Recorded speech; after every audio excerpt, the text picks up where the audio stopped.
നമ്മൾ ഈ വഖഫ് ബില്ലിൽ വലിയ തർക്കവും അടിയും ജാതിയും സന്തോഷവും ഒക്കെ പറഞ്ഞ് ഇങ്ങനെ തള്ളിമറിക്കുന്നതിനിടയിൽ ഒരു വളരെ ക്രൂരമായ വേട്ടയും ഒരു പെൺകുട്ടിയുടെ ജീവൻ നഷ്ടപ്പെടുന്ന വാർത്തയും വേണ്ടത്ര പ്രാധാന്യം കിട്ടുന്നില്ല.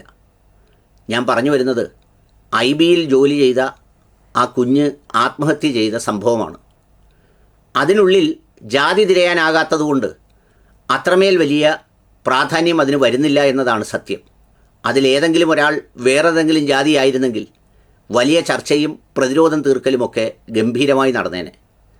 ഒരു പെൺകുട്ടിയെ സ്നേഹിച്ച് വലയിലാക്കി അവളുടെ സാമ്പത്തികം മുഴുവൻ ഊറ്റി എത്രമേൽ ഹീനമായി ചൂഷണം ചെയ്യാമോ അത്രമേൽ ഹീനമായി എല്ലാം ചെയ്തതിൻ്റെ ഞെട്ടിപ്പിക്കുന്ന വാർത്തകളാണ് മാധ്യമങ്ങൾ പുറത്തുവിട്ടുകൊണ്ടിരിക്കുന്നത്.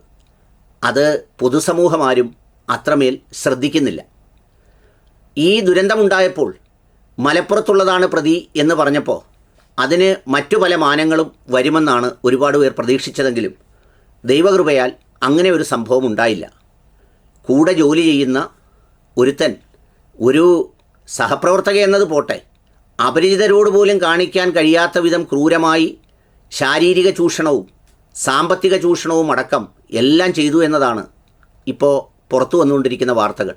ആ കുട്ടിയെ പലതവണ ദുരുപയോഗം ചെയ്തുവെന്നും അവസാനം ഗർഭചിത്രം വരെ നടത്തി എന്നതാണ് അവരുടെ കുടുംബം ആരോപിക്കുന്ന വിഷയങ്ങൾ. ഇതുവരെ പ്രതിയെ അറസ്റ്റ് ചെയ്യാനായിട്ടില്ല. അങ്ങനെ ഗർഭചിത്രം നടത്തുന്നതിന് വേണ്ടി ഇത് യഥാർത്ഥത്തിലുള്ള ബന്ധമാണെന്ന് തെളിയിക്കാൻ വ്യാജ വിവാഹക്കത്തും സർട്ടിഫിക്കറ്റ് സഹിതം സൃഷ്ടിച്ചത്രേ. എന്നിട്ടാണ് അതിനെല്ലാം മുൻകൈയെടുത്ത് ആ കുട്ടിയുടെ കയ്യിൽ കാശ് പോലും ഇല്ലാതാക്കി ഏറ്റവും ഒടുവിൽ നമ്മൾ കരിമ്പിൻ ചണ്ടി പോലും ഉപേക്ഷിച്ചു എന്നൊക്കെ ആലങ്കാരികമായി പറയുന്നതാണെങ്കിലും അക്ഷരാർത്ഥത്തിൽ അത് ശരിവെക്കുന്ന ഹീനവും ക്രൂരവുമായൊരു പ്രവൃത്തിയാണ്. പലരും ചോദിക്കുന്നുണ്ട് ഇങ്ങനെയൊക്കെ വഴങ്ങിക്കൊടുക്കാമോ എന്ന്. നമ്മൾ മനസ്സിലാക്കേണ്ടത് അത്രമേൽ ബഹുകേമനും മിടുക്കനുമായിരിക്കും ഈ സാമൂഹ്യദ്രോഹി. അത്രമേൽ ആ കുട്ടിയെ വിശ്വസിപ്പിച്ചിട്ടുണ്ടാവും. അവർ നോക്കുമ്പോൾ വിവാഹം കഴിക്കുന്നതിന് മറ്റ് തടസ്സങ്ങളൊന്നുമില്ല. രണ്ടുപേരും അവിവാഹിതർ, തുല്യ സ്റ്റാറ്റസ് ഉള്ളവർ, മിടുക്കരും മിടുക്കത്തികളുമാണ് രണ്ടുപേരും. സ്വാഭാവികമായി വേറെ തർക്കങ്ങളോ വഴക്കുകളോ ജാതി വ്യത്യാസങ്ങളോ ഒന്നുമില്ല. യവനെ പൂർണ്ണമായും വിശ്വസിച്ചിട്ടുണ്ടാവും. അങ്ങനെ വിശ്വസിച്ച് കീഴടങ്ങിയാൽ പെൺകുട്ടികളുടെ ഒരു പ്രത്യേകത, പിന്നെ അവരെല്ലാം മറന്നുപോകും. മറുവശത്ത് നിൽക്കുന്നവൻ ക്രൂരനോ ഹീനനോ ആണെന്ന് അവർ ചിന്തിക്കാതെ പോകും. അതിൻ്റെ ദുരന്തം കൂടിയാണ് സംഭവിച്ചത്.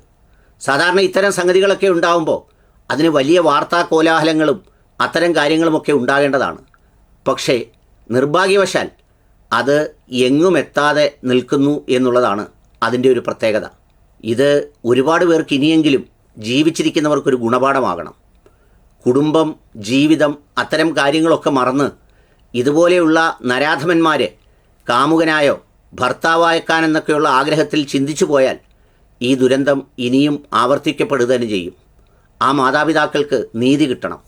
അവളുടെ ആത്മാവിനും നീതി കിട്ടണം. അതിന് കടുത്ത ശിക്ഷയാണ് നൽകേണ്ടത്. വേഗത്തിൽ നിയമത്തിന് അകത്ത് കൊണ്ടുവരാൻ എല്ലാ സ്വാതന്ത്ര്യവും നൽകി പോലീസ് പ്രവർത്തിക്കുകയും വേണം.